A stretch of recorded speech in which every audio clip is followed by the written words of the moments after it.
The reason for me to go to Trinidad is to have the boat hauled out and to get repairs done by Peak Yacht Services. This is the crane, and a lot of people are working to get my boat out of the water. And although I have stickers on the sides of the boat to show where the bends need to go, a diver goes in to check and make sure that the bends are on the right place.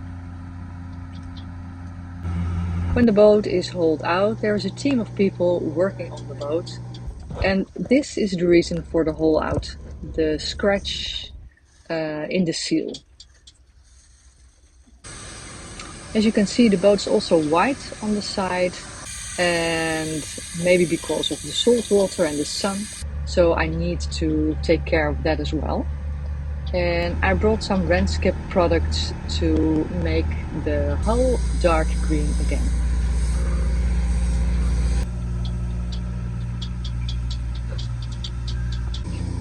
Now they're bringing the boat to the place on the yard where the repairs are getting done.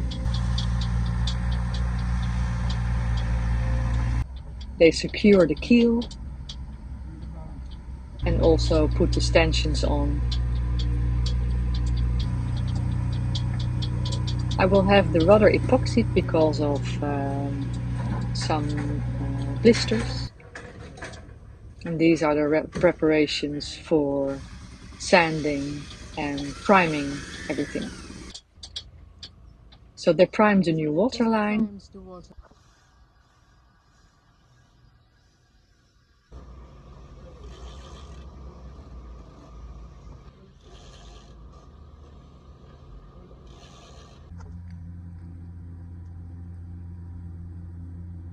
I'm going to test out a tri-sail. So let's see how it works. So this is the sail, it's not very big, and that's exactly the point. To use it in a storm, and now I don't have any mainsail on, so it's probably easy to get it up on, relatively easy. But I'm going to find out.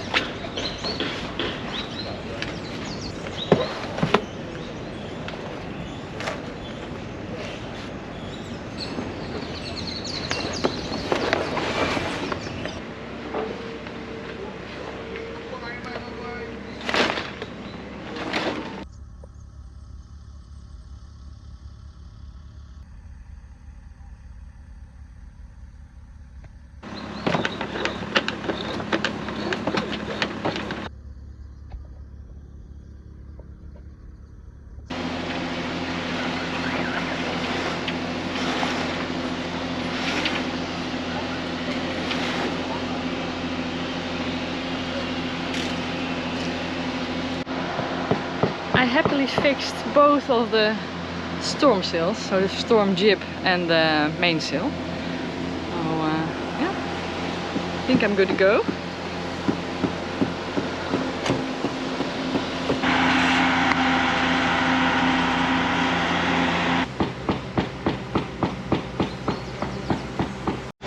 So I give you a quick tour on everything that's happened on the boat, and well, it's a lot. So the reason for getting the boat out of the water is because there was a problem with the flange. So on this side there was a crack, and they fixed that. It was like the keel is epoxied in, and then the flange came loose with all the salt water, and then it started rusting. So they took care of that. And with the boat out of the water, you could also see like the osmosis didn't get really much worse. So that's a good thing. But I asked them to do the rudder. So epoxy that, and also the bigger parts of the boat where there were some holes, and there was also some fiberglass coming through. So they fixed that. Then the waterline needed to be fixed, because you know the waterline was around here, and all these algae and barnacles came on, so they moved the waterline up. They now primed it so that we can do the antifold. Let's see, anything else? Oh yeah.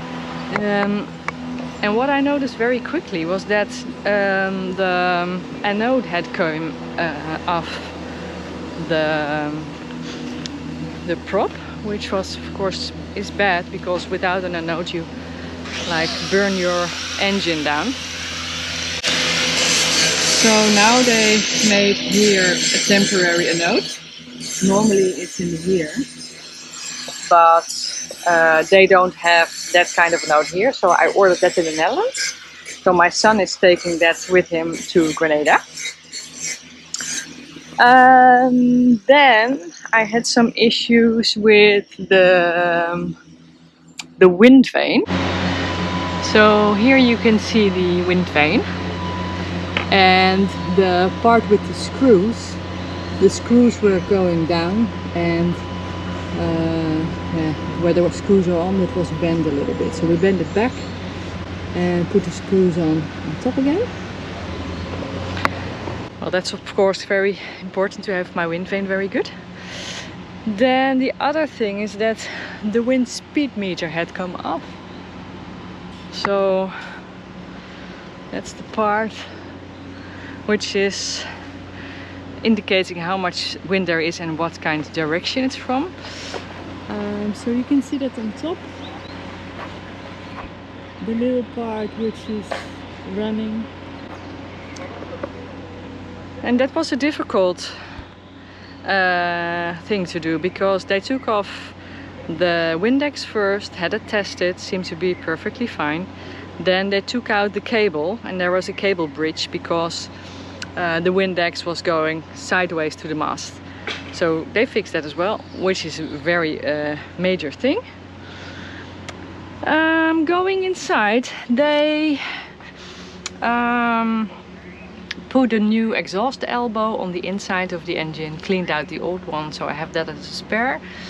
Then they grounded the engine with a negative, because that could be a reason why the anode of the prop is coming off so fast, because that is not usual, coming off like after 6,000 miles, a couple of months. They did that, and then let me see, yeah, so, and then the baby stay was broken, both on the top and down.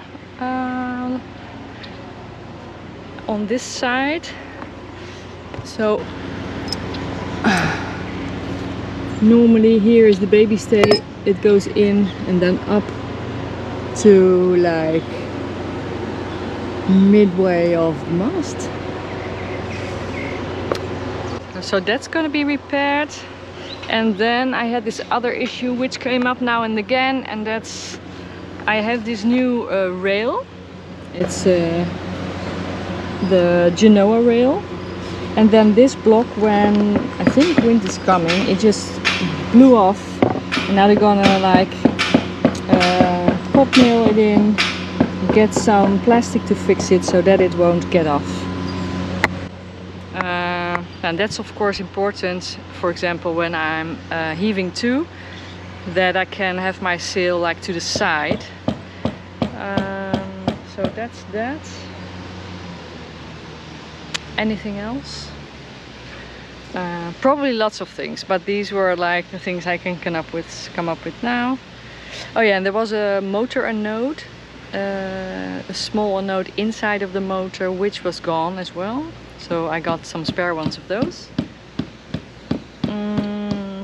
Yeah, well, I have to check my list. I have this Trello Kanban system to move all my items from backlog to to-do, impediments done, and then celebrate. So today the last things will be covered, and then on Monday I will be splashing in the water. And well, hope you enjoyed this part of my trip. And I've been in Trinidad now for almost 2 weeks. So I arrived 1st of December, I hauled out at 5 December, and I'm going to be in the water again at 18th of December, which is very, very quickly. So people around me were saying, like, you know, which is really strange, that on the first day you hauled out, you got everybody on your boat, like the motor mechanic, the electrician, the rigger, the sailmaker. So I had my sails repaired as well. So there was a little hole in the mainsail that got repaired, and the telltales, because they were gone. And the Genoa 1 and the Genoa 3 needed some stitching around the tack, and also across the Genoas on the bottom side. And well, my Dutch flag got like needed some stitching as well. And I have the OCC flag. Well, I can show you that. It's with the flying fish. It's the Ocean Cruises Club, and you can like attend to the Ocean Cruises Club once you did your passage from about 1,000 miles, one passage, and until then you have this A on the flag. And since I'm now no longer an amateur, which is also A, and this is a flying fish. And the nice thing is that when you're doing an Atlantic crossing, the first thing you will encounter are flying fish. So they fly on the boat, lots of them, which is really special. Sometimes the little tiny ones, but sometimes also the like, well, I cannot point it, but 2 times this big size. Yeah, so Ocean Cruises Club. They have port officers all over the world, and that means that if you're somewhere that you don't know, you've never been before, you need some help in any way, they will put you up with the right people. So that's one of the reasons I joined the Ocean Cruises Club. Yeah, I could do a little view on the boat right now. So this is the sailback department. This needs to be put somewhere. I got all waters because that's important for my crossing, and I could get the water here easily. And this needs to be, of course, well, cleaned up as well. So I need to put up the mainsail, get down all the storm sails. So lots of things to do, and it's quite warm in the boat, so I'll better get going before it gets any hotter. So the sailmaker took off the A as well, and now I'm a full member of the Ocean Cruises Club. Which is really nice, because next year they're celebrating their 70th anniversary, and they asked me to write something about my Atlantic crossing, which I'm happy to do so. So lots of good stuff. Thank you very much for watching this video. If you like my videos, please subscribe to my channel. Special thanks to my Patreons. And if you want to become a patron, it's patreon.com/Loveworkx, or for one-time or monthly donations through PayPal, it's paypal.me/Loveworkx. See you soon!